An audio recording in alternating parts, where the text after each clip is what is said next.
by seeking you was absolutely unadaptable. So what was your first reaction when you read the script? Je lui demande la question, le livre dont est adapté le problème à trois corps est réputé comme inadaptable. Je lui ai demandé, quand elle a reçu le script, quelle a été sa première réaction. Luckily for me, when I first read the scripts, I hadn't yet read the books, so I mean, Dan, David, and Alex, their writing speaks for itself. It's such a high quality. It's enthralling. It captures you. They're really incredible when it comes to writing characters and relationships. So for me, reading the scripts alone in my bed at night, I was crying and laughing and gasping, and I was so captivated by their writing alone. So when I read the book as well, I realized, wow, they've really pulled in this vast storytelling from the books and brought it to something still very global, but centralized around these main characters who actually get to interact with each other, two of which John and I play in the Oxford Five. J'ai été ému, bouleversé, j'ai trouvé que c'était formidablement bien écrit, les personnages étaient profonds, très émouvants. Et ensuite, je me suis plongé dans le livre et je me suis dit, c'est un très beau travail. En tout cas, moi, je suis fier de participer à ce projet. Alors, moi aussi, j'ai une question. Jess, your character is a high-level physicist, and rumor has it that you went all the way to Oxford to take courses to prepare your role. Is it true? Donc, je suis en train de m'auto-traduire aussi. Votre personnage est une physicienne de haut niveau, et la rumeur dit que vous êtes allé jusqu'à Oxford pour suivre les cours pour préparer votre rôle. Est-ce que c'est vrai? Oui. That's all I got though, sorry. Yes, so we had a physicist consultant, and he introduced myself and Giovanna Dibbo, one of the other actors, to his students. So we went to Oxford University to talk to these two physicist students, 18 or 19 years old, smarter than I'll ever be in 100 years. But what struck me was that they're just people. They go to the bar to have a drink after a long day. They have relationships, you know, they have friendships, they have fights, they're just people, and that's what I held on to from that.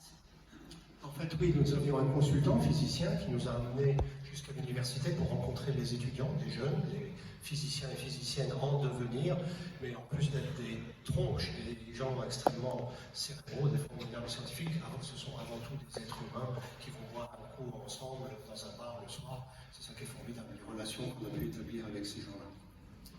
John, I have a question for you. You've been in all seasons of Game of Thrones for 8 years, and luckily enough, your character never died. You don't know why, but you never died. So, exactly. So you're really familiar with Benioff and Weiss, atmosphere, and the world that he created. Did you find, the same style, the same thing in this series, or was it totally new?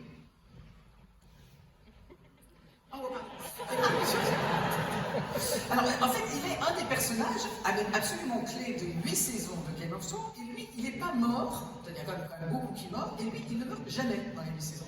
Et donc, il connaît extrêmement bien l'univers des deux créateurs, Benioff et Weiss, et je lui demande, est-ce qu'il a retrouvé le même univers, en fait, dans le problème à trois corps? Well, I think the great thing about David and Dan's writing in Game of Thrones and in Three Body Problem is that it takes these huge themes and creates these huge worlds, but it's very careful to put real characters in them, because they know that if you don't care about the characters at the heart of the story, you're not going to care about the stakes. So as big as the ideas are, as big as the scope is of the show, it's all about the characters at the centre of it.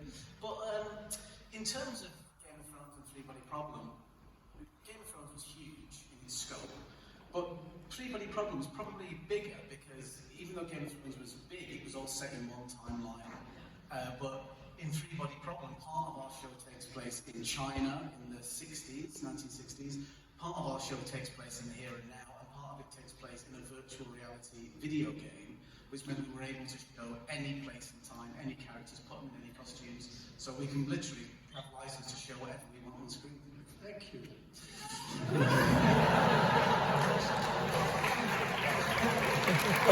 L'écriture était tout à fait formidable.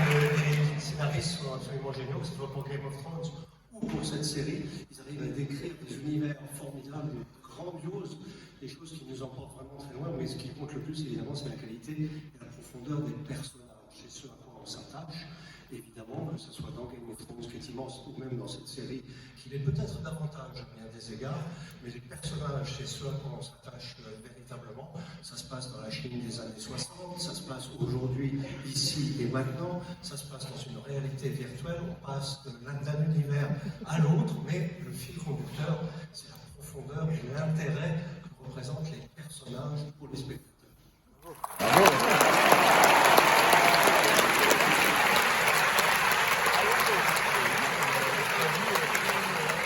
Your character doesn't exist in the novel, unlike Game of Thrones.